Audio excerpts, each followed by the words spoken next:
Praise the Lord. You are welcome today to Maranatha teaching channel. I'm Femi Fenojo, your host. Is great to have your company back again. Now, we've been talking about the shepherd. You remember what we are trying to do?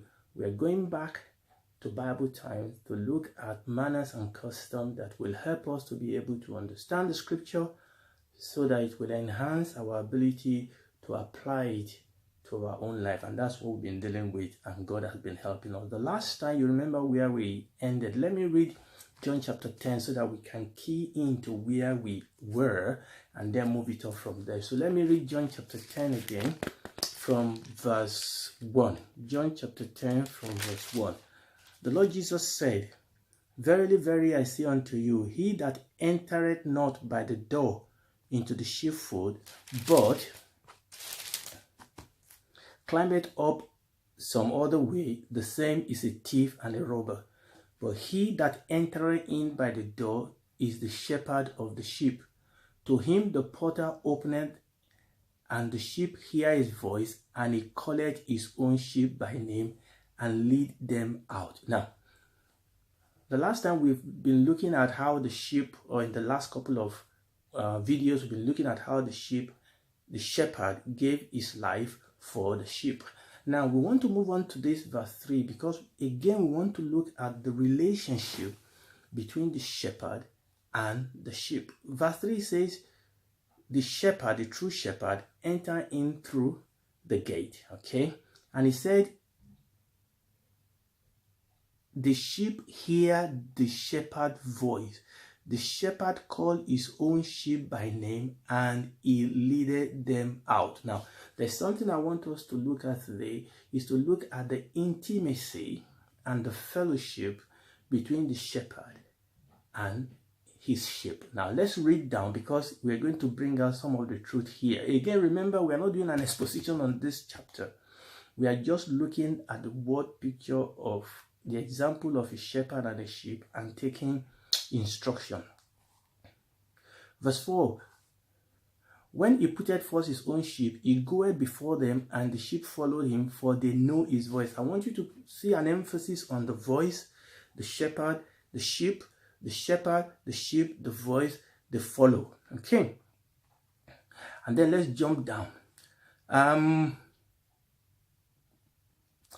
Verse 9, the Lord Jesus said, I am the door. By me, if any man enter in, he shall be saved, and shall go in and out and find pastures. The thief cometh not but for to steal, to kill, and to destroy. I am come that they might have life, and they might have it more abundantly. I am the good shepherd. The good shepherd giveth his life for the sheep. But he that is an hireling, and not the shepherd, whose own the sheep are not, seeth the wolf coming, leaveth the sheep, fleeth, and the wolf catcheth them, and scattered the sheep. The hireling fleeth, because he is an hireling, and careth not for the sheep. I am the good shepherd. Now, this is where I'm going. And know my sheep, and am known of mine. I am the good shepherd. I know my sheep, and am known of mine. As the Father knoweth me, even so know I the Father, and I lay down my life for the sheep. And other sheep I have, which are not of this fold, them also I must bring, and they shall hear my voice, and they shall be one fold and one shepherd. Okay, now we've talked about different fold the other time. Remember where we ended. Okay, so they brought many flocks, into one fold. And now in the morning at sunrise, now the shepherd needed to leave. Each shepherd needed to leave with their own flock of sheep. How did that take place? Now let me read this for you, and I'll just read it from my note here. Okay, so we have a situation where more than one flock have been kept in the same fold overnight.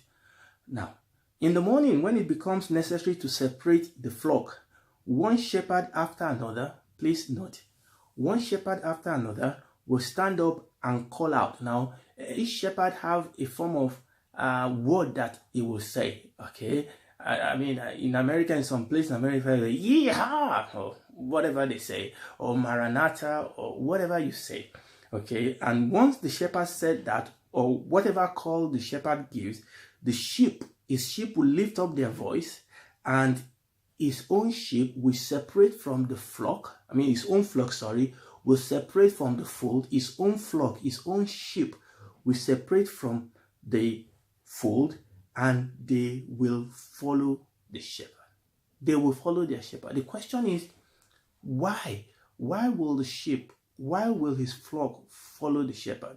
Now, this is the truth that now this is very important, if somebody else actually learned the exact same word that the shepherd said, and said exactly the same word, the sheep will still not follow that shepherd. So it's not just the word that the shepherd uttered, it's because the sheep has come to recognize the voice of the shepherd. Yes, they use the same word because obviously they are sheep, okay, they are animal. They use the same word, but if another shepherd said the same word, the sheep will still not follow that shepherd because they don't recognize that voice. The reason why the sheep follow the shepherd is because they are familiar with their own shepherd's tone of voice. They know the way their own shepherd speaks. They recognize his voice. Stranger can use the same call, but their attempt to get the sheep to follow them always fail. And that is why the Lord Jesus said here where we read, verse 3, John chapter 10, he said, he called his own sheep by name and leaded them out. I'll come to that in a second. And a stranger will they not follow, but will flee from him, for they know not the voice of strangers. And the reason the sheep has come to know the voice of the shepherd is because they spend awful long time together. I mean, how does it happen that when we spend time together with each other, we know each other's voice? In fact, you can hear your wife coming in, just hear the footstep and you know that's my wife, or you know that's my husband, you know that is my son, or just by hearing the footstep, or just by hearing the voice. And that is the same thing. And the thing is that we as God's sheep, we must live in such an intimacy with God. We must have such a fellowship with God that we are able to hear his voice. The Bible says we have received an unction and we know all things. Okay? We judge all things, we know all things. You can sit down in a place and you can hear a sermon and you know something is wrong. This is not of God. Somebody can come and say, thus saith the Lord. But if you have the Holy Spirit and you've been sensitive, you've been filled with the Spirit of God, and you've been walking in fellowship with God, you may not be able to put your finger on what is wrong, but you will know something is wrong. Okay? And oftentimes, one of the reasons why the devil has been able to deceive is because of our ignorance, number one, and also because of our arrogance and the fact that the devil can only take us away, can only deceive us to the degree to which we've separated ourselves from God in the first place. Remember what we said about that sheep when we're talking about the lion and the bear that took a sheep and the shepherd went after that. The question is, how did the sheep get himself to a point where he was isolated? That sheep was isolated. The sheep will have to be isolated for the lion and the wolves and the bear to be able to pick up that sheep. Now, what tends to happen is this. So, in the morning, one shepherd after another got up and uttered the password, praise the Lord, and then the sheep logged in and said, yes, that's my shepherd, and they leave with their shepherd because they know his voice. They don't listen to the voice of the enemy. Okay? Now, it also happens sometimes when not just separating the flock, their own flock from the fold.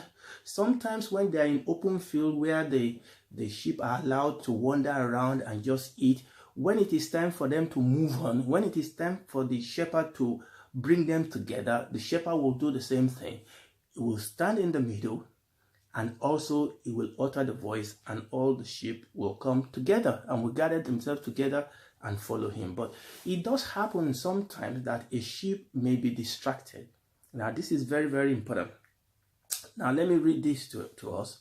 So this is the shepherd, what the shepherd does when he gathers scattered sheep. The shepherd knows how to gather sheep that has been scattered. Especially, this is necessary when the sheep must be left, forward or left to the fold, or they have to move on. Okay, it is accomplished by the fact that the shepherd started in the center, he gave the call, and then the sheep gathered. But sometimes it does happen that a sheep may be distracted. What does the shepherd do? The shepherd will take a pebble, put it in his slingshot. Now, we've not talked about the instrument that the shepherd uses, but you will know that one of the instruments of shepherd is their sling. You remember David? Put a stone in the sling. Yes, the sling is one of the furniture, one of the instruments of a shepherd. So the shepherd will put a pebble in a slingshot and throw it in the direction. Now, this is very important. It's not aiming to hit the sheep, but it will throw that small stone in the direction of the sheep, just beyond the sheep, in order to get their attention and to bring them back. And that is very important, that there are times when we go astray, but the Holy Spirit will send his word, the convicting word of God, just to warn us, to say, you know what, you are moving in the wrong direction, you need to return. And you will expect that sheep, once the shepherd does that, the attention of the sheep will be drawn to the shepherd, and it will quickly run to the shepherd. But unfortunately, we have situations where we sometimes can become stubborn and become rebellious, where we don't heed this gentle, as it were, gentle correction from the shepherd, where the shepherd actually try to get our attention. When we come to talk about the equipment of the shepherd by the grace of God, we will look at the role of the rod and the staff, because the staff sometimes is also used for direction to the sheep. So, but I won't go into that now by the grace of God. When we come to talk about the equipment of the shepherd, we will, by the grace of God, look into the part they played as the shepherd tried to carry out its work of guiding, protecting, preserving, and providing for the sheep. Thank you so much for being with me today. I hope this has been a blessing to you. It's surely been a blessing to me. God bless you so much. My name is Femi Fenoyo. Please join me next time as we continue in this study. Thank you. God bless you.